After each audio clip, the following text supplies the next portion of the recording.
Hey guys, this is Mrs. Grella. Today I'm going to show you how to find the volume of a cylinder. First of all, what is a cylinder? A cylinder is, it's like a three-dimensional circle, almost not a sphere. Looks more like a soup can. You can also think of this jar of peanut butter as a cylinder, okay? But particularly a soup can is probably the best example. Here's a can of soup here.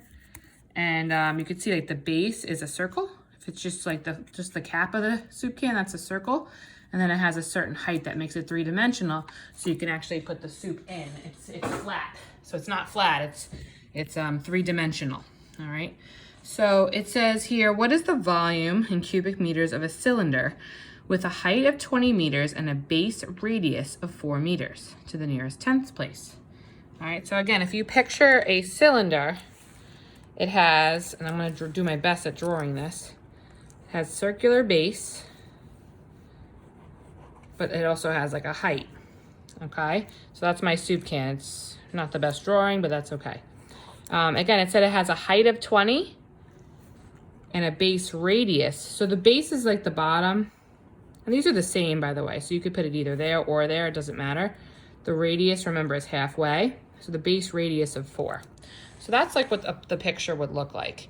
The radius or diameter has to be inside the circle, and then the height is like what makes it 3D, okay? So your formula for volume of a cylinder is volume equals pi r squared times h. The reason why is that pi r squared would be the area of the circle, so that would be the one flat circle, but you have to multiply by the height because you have all these circles that kind of stacked up on top of one another. So what we would do here is we would do pi times 4 squared times the height of 20. So I could just do that in my calculator. So if I turn my calculator on, I could use 3.14, but we have the pi key in our calculator, so I'm going to hit second and this caret, which gives us pi. So pi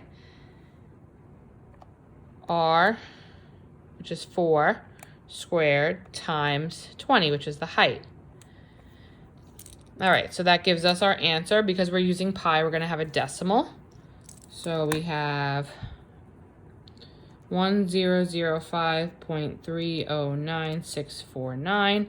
And they said they want it to the nearest tenths place. So remember, when you're rounding, the tenths place would be here.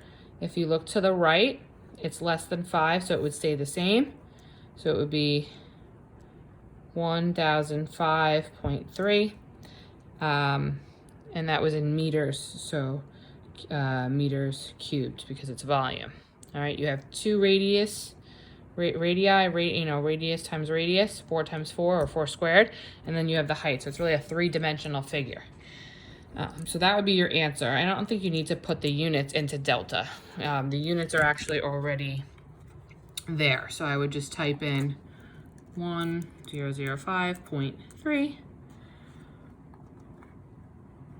and submit my answer. And it's correct.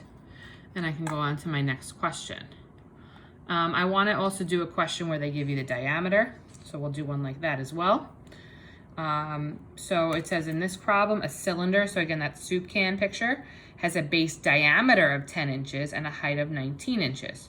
What is the volume in cubic inches? Okay, so let me draw that picture out underneath this one here.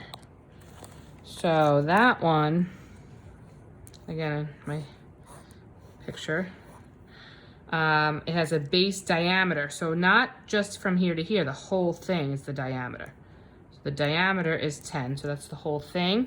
And then it says the height is 19. Again, the 19 is not in the circle. It's what makes the shape three-dimensional. All right, the radius, or in this case, the diameter of 10 is in the circle. All right, now my formula is still pi times radius squared times h. But careful, my 10 is not my radius this time. If it said radius of 10, you would just put in r as 10. But since our diameter is 10, what would the radius be? Wouldn't it be half? So the radius would be 5, like 5 and 5 on each side. So that's actually what I need to substitute in for r. So it would say pi times 5 squared, because the radius is really 5 if the diameter is 10, times the height is still 19, so that didn't change from our last problem, but keep in mind if you're given the diameter, you would take half to find the radius because the formula is pi r squared times h. All right, so it's basically the circle area of a circle formula, but multiplying by the height because it's a volume and it has a third dimension. So again, I would go to my calculator and I would type in pi, which is second caret, pi times 5 squared, because that's the radius, times the height of 19. And that gives us this number. All right, let me copy that down. And then we want that also to the nearest tenths place. I don't need to write the units, I'm just going to round it. So again, the tenths place is the 2 here. If I want to round that to the nearest tenth, I have to look to the right. If this is 5 or more, it would go up. So it actually is 5, so that would round up to 1492.3 cubic inches. But again, I already have the units, inches cubed. So all I have to do is type my number in, which was 1492.3, because they wanted it to the nearest tenth. Submit. Yes. All right. So that's my volume of a cylinder.